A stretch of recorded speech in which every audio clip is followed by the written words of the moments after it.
കാറിൽ ഉറങ്ങാനായിട്ട് കയറുന്ന ഒരാളാണ് ഞാൻ. എനിക്ക് കാറിലിരുന്നാൽ അപ്പം ഉറക്കി വരും. ഡെയിലി യൂട്യൂബിൽ വീഡിയോ ഇടുന്ന ഞാൻ 2-3 ദിവസമായിട്ട് വീഡിയോ ഇട്ടിട്ടുണ്ടായിട്ടാ. ഒന്നാമത് നമ്മളെ നാട്ടിൽ നല്ല മഴയാണ്. അതുപോലെ തന്നെ 2-3 ദിവസമായിട്ട് എനിക്ക് ഭയങ്കര തൊണ്ടവേദന. കാലാവസ്ഥ പെട്ടെന്ന് ചേഞ്ച് ആയതുകൊണ്ടാണോന്ന് അറിയില്ല, തൊണ്ട നല്ല വേദനയാണ് ഉണ്ടായത്. ഇതാണ് ഞാൻ മുന്നേ ഒരു വീഡിയോയിൽ പറഞ്ഞിട്ടുണ്ടായത്. നമ്മൾ എവിടെയെങ്കിലും പുറത്ത് പോകുന്നുണ്ടെങ്കിൽ അത് കാറായാലും സ്കൂട്ടി ആയാലും കുഞ്ഞാവ കാറും സ്കൂട്ടിയും ഒരു കുഞ്ഞ് മിനി ബേക്കറി ആക്കും. അതിൽ കഴിക്കാനുള്ള ബേക്കറി ഐറ്റംസ് എല്ലാം അവൾ അതിൽ മേടിച്ച് സ്റ്റോക്ക് ചെയ്ത് വെക്കും. പുറത്താണെങ്കിലും നല്ല മഴയാണ്, പക്ഷെ മഴയാണെങ്കിലും കാറിലിരിക്കാൻ ഒരു പ്രത്യേക സുഖമാണ്. നല്ല തണുപ്പുണ്ട്. അച്ഛനാണെങ്കിൽ AC നല്ലോണം കൂട്ടിയിട്ടിട്ടുണ്ട്.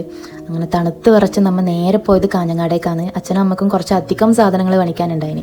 എനക്കും കുഞ്ഞാക്കും പ്രത്യേകിച്ച് എവിടെയും പോകാനും ഇല്ല, ഒന്നും മേടിക്കാനും ഇല്ല. പക്ഷെ പണ്ട് മുതലേ അച്ഛൻ ഏടെ പോകുന്നുണ്ടെങ്കിലും അച്ഛൻ്റെ വാലായിട്ട് നമ്മ രണ്ടാളും ബാക്കിൽ തന്നെ ഉണ്ടാവും. വൈകുന്നേരം നമ്മ ആരും ചായ അടിച്ചിട്ടുണ്ടായിട്ടാ. അതുകൊണ്ട് തന്നെ ചായൻ്റെ പലഹാരങ്ങളെല്ലാം നമ്മൾ വണ്ടിയിലേക്ക് തന്നെ മേടിച്ച് വെച്ചിട്ടുണ്ടായിന്. നല്ല എരിവില്ല, നല്ല ചൂട് കൽമാസ് മേടിച്ചിട്ടുണ്ടായിന്. നല്ല ടേസ്റ്റ് ഉണ്ടായിന്.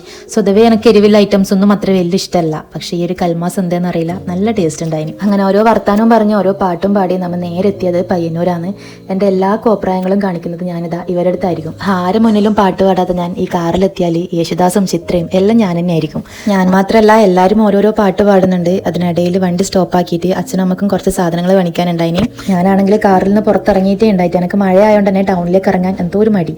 അതുകൊണ്ട് തന്നെ ഞാൻ പുറത്തേക്ക് ഇറങ്ങിയിട്ടേ ഉണ്ടായിട്ടാ. അങ്ങനെ സാധനങ്ങൾ മേടിച്ച് നമ്മൾ നേരെ ഫുഡ് കഴിക്കാൻ പോയി. എനിക്കാണെങ്കിൽ കാറിൽ നിന്ന് ഇത്ര നേരം ഓരോ സാധനങ്ങൾ വാരി വലിച്ച് കഴിച്ചുകൊണ്ടാണോന്ന് അറിയില്ല, ഒട്ടും വിശപ്പുണ്ടായിട്ടാ.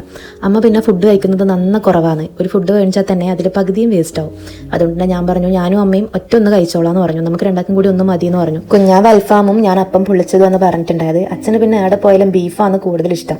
അങ്ങനെ ഫുഡെല്ലാം കഴിച്ച് വയറ് നിറഞ്ഞ ശേഷം നമ്മൾ നേരെ വീട്ടിലേക്ക് വിട്ടു. പിന്നത്തെ വീഡിയോ അത്രയേ ഇല്ലേ.